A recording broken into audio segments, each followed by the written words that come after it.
Hindi nga pwede. What? Ah,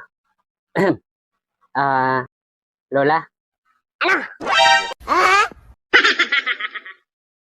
galit po kayo, Lola? Hindi, nagpapaliwanag lang. Anong kailangan mo? What? Wala naman po. Curious lang kasi ako. Bakit po parang mainit ang ulo nyo? At mukhang hindi po kayo magkasundo ni Lolo. Iyan kasing lalaking yan eh. Anong ako? Ikaw nga dyan eh. Saglit lang po. Pwede ko po bang malaman bakit kayo magkagalit? Kasi, pinipilit niya ako sa gusto niya. Ayoko nga eh. Oh, ikaw Lolo ha? Maharas ka ha? Bakit po ba ayaw nyo Lola? Kasi nga, magagalit ang parents ko. May parents ka pa pala Lola? Bakit? Anong palagay mo sa akin? Putok sa buho? Hindi naman po sa ganun. Ang ibig ko pong sabihin, buhay pa pala mga parents mo. Oo naman. Andun nga sila sa Hawaii ngayon, nag-honeymoon eh.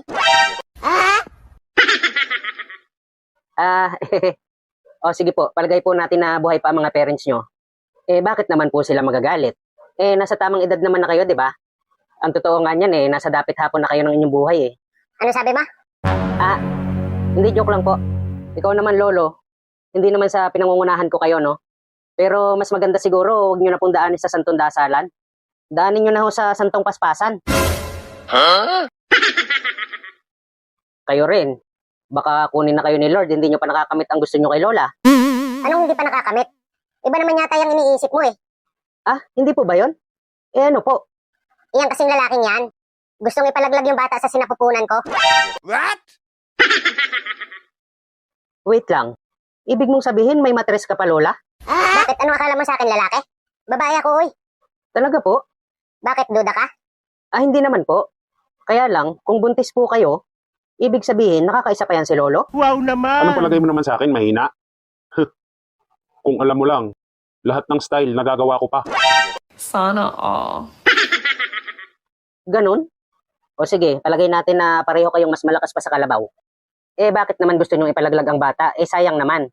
Alam ko namang hindi ako ang ama ng batang yan eh. What? Masyado ka lang kasing siloso. Lahat na lang pinagsilosan mo. Paano nga hindi ako magsiselos? Kitang-kita ko kayong lumabas sa motel. Ikaw Lola? Pinapapasok pa sa motel? Ayaw lang kasi niyan maniwala. Sinabi ko naman sa kanya na nagkwentuhan lang kami doon. Yun naman pala nagkwentuhan lang naman. Baka naman nga nagkwentuhan lang sila. Alam nyo, mas maganda pa. Kasi bawal din naman yung gagawin nyo eh. Paglabas ng bata, ipa-DNA test nyo na lang para malaman kung kanino talaga. Pwede. O kaya, paglabas ng bata, tanungin nyo na agad kung sinong tatay niya. Pwede ba yun? Pwede ho yun. Kasi malamang naman, paglabas ng bata na yan, teenager na yan.